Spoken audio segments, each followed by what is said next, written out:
Ladies and gentlemen, welcome to Khosi Nation Fan TV. I am Bilo, I am your host, and this is where fans meet and talk about Kaizer Chiefs. Khosi Football Club. Today we are talking about 6 things. One being Paul Alexander and what he has said about others. One in Kaizer Chiefs, Riff Rosler's failed move to FCSB, Ashley Cupido's deal to Kaizer Chiefs, and the update on Cele, Brandon Trutter's situation and how Kaizer Chiefs are monitoring him. And we're also going to talk about, look, I wrote Cele twice. It's actually 5 things, so forget that. Anyways, let's get on with it and start with Paul Alexander. Paul Alexander, obviously, people get interviewed after they leave teams.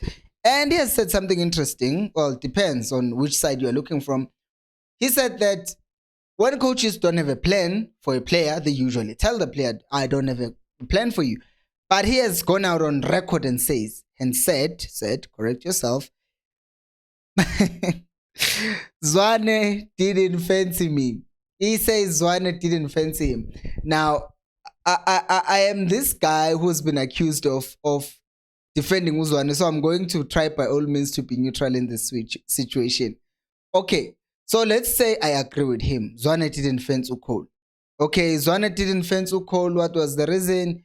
Because we didn't have a defensive midfielder yet. Ukol wasn't played. However, on the other side of Zwane would be Uguti, but Cole was injured all the time. So if you were always injured, then when were you going to be featured in the team?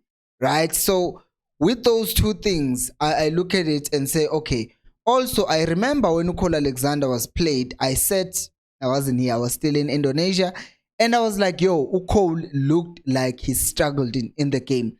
And again, it happened, he was played again, because when we played against Sundowns, we got destroyed 4-0. In midfield, he was there playing as a defensive midfield, we were just destroyed. Yes, there were also mistakes from the back, so you cannot entirely say it was just in midfield, because there were a lot of things that went wrong in that game. We also missed the penalty and other things happened.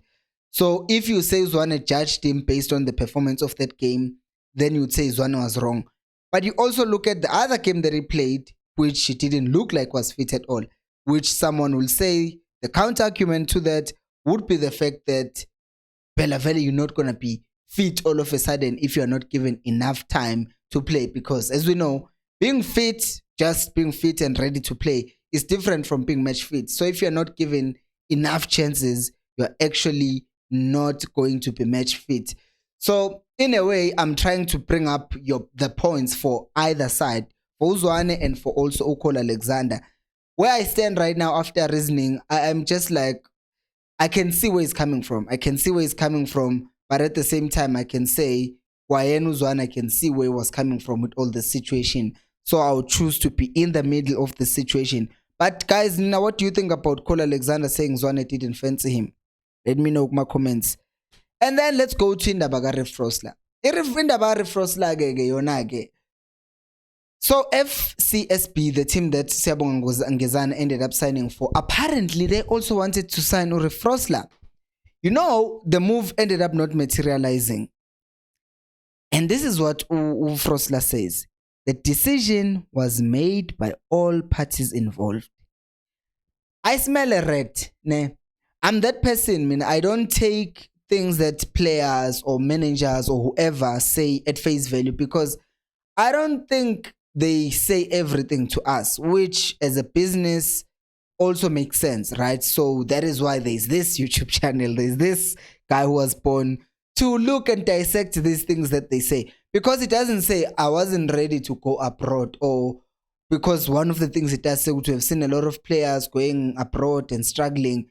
But in this case, it's not like I think I need another year to improve my form in South African football. But no, he says the decision was made by all parties involved.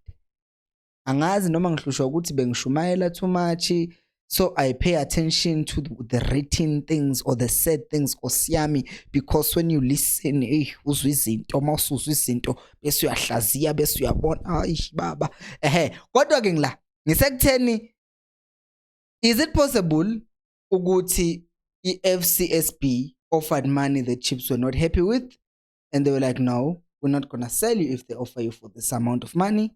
And FCSB was like, okay, fine. Vele our priority is a defender, so we're just going to buy Ungezana. And then Foz was like, okay, fine. Vele nami, I don't mind staying. So Vele, in a way, he would be happy because it wasn't like, I don't think players are just sitting there not wishing to go abroad.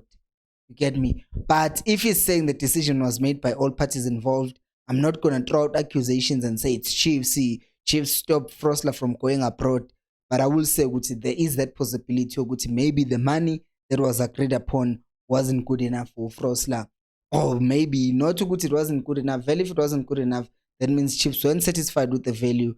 But still, FCSB did not think it was worth more than that. So, okay, he stays and it's okay. He gives us a depth. I do feel bad at times when a South African player has a chance to go abroad and they end up not going, because that chance happens in like once in a lifetime. And one of the things that hurt me the most was seeing a player like Itumeleng Khune. He never played in Europe. That hurt me. I get it. I look at the keepers who are there. Usually you look at Ederson Moot, you look at Allison, he's big. You look at Nick Pope, Newcastle Moot, De Gea was tall. Most of the keepers vele in Europe, they're just tall, the elite. But you still had Ika Casillas, you had Onana, I'm not sure about the high tech. But you have those keepers who are short, who are still good enough, right? Because Ukune, one of the things that was good with was the distribution. And I think it was ahead of his time in that sense, because a lot of people did not realize how important a keeper who can distribute the ball is. And I always feel bad. That's one of the things that I feel like if Kun had gone abroad, that would have kind of made things or taken him and his career to the next level. I don't know what happened with my lighting. That's why now I'm being distracted as I'm filming the video. Anyways, let's move on to please subscribe to the channel and like the video and just be a nice person, like the video, subscribe to the channel, helps me reach more people like you. And by the way, we're trying to reach 14,000 subscribers before the season starts.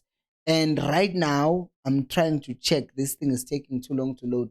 Right now, last I checked, we're at 14,967. Is that the case? Yeah, that was the case. So 60% of you who watch this channel are not subscribed. Now it's 13,969. 30% of you, no, 60% of you who watch these videos are not subscribed. That's not right, guys. Come on, let's subscribe. And also, the special shout out today goes to Usipiwe Suncha. Simpiwe has been around the channel for a long time, but he has become a member finally.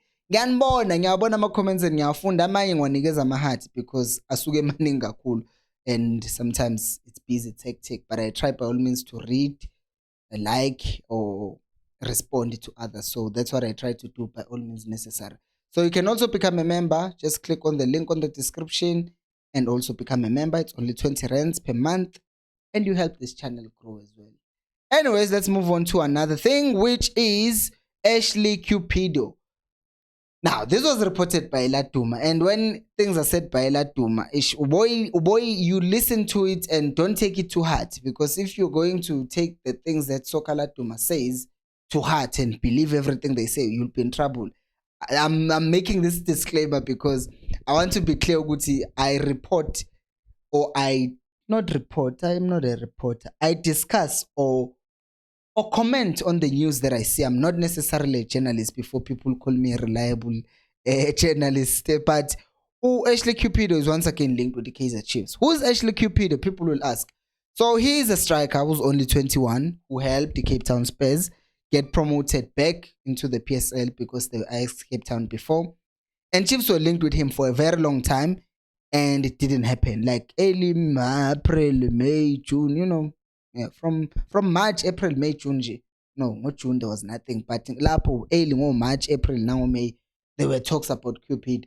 And he actually came out like June and talked about, he wants to have another season with Cape Town City. And we covered that, we talked about that. But apparently, now Chiefs are renewing an interest in him. But Cape Town City also said they want to keep him for another season. So that's going to be tricky because Chiefs needs a striker. But now, the situation is that Cape Town City won't sell, the player doesn't want to move. So, Another thing that's reported by Duma is that, once again, take it with a very pinch of salt, is that Chiefs want to Brandon Truter, who's currently coaching Sekhukhune United, but they didn't get him last year because there's a buyout clause got 2 million in his contract to Sekhukhune. So Chiefs would have to pay 2 million and they're monitoring him. Leave it there. We'll talk about it some other day. That's Duma. I don't wanna overanalyze and talk too much about it. They show Duma cause wow. And then Unplayable reported to Chiefs have agreed a deal in principle with Thabo Cele. But it's weird because they are saying that the problem now is some personal terms have not been agreed. So how do you agree a 3-year contract if you have not agreed personal terms? Because to me, personal terms include how long the contract is, how much you'll be getting paid, what's the bonus. So how have you come to an agreement in principle? Because those agreement in principles include Uguti, what are we agreeing on? Because agreement in principle, then you have it in writing. Right now, besakhuluma about the whole thing. Uguti, we're agreeing at 10, this is what's going to happen. Verbal agreement, that's what I'm talking about. But if you have some sort of an agreement of a length of a contract, how would you agree a length of a contract before agreeing the amount of money you will be getting paid? Just thinking out loud. And Thabo Cele is still in Poland, and it's Thursday by the time I record this video, the 3rd of August. But Thabo Cele, according to the reports earlier on in the week, was supposed to be in South Africa by Wednesday, the 2nd of August. So people are now melting down on Twitter thinking Chiefs is not making this happen. Kunzima. Guys, what do you think about everything that I've talked about? Let me know down on the comment section below. Thank you so much for watching, and until next time, remember, equals Alpelumo.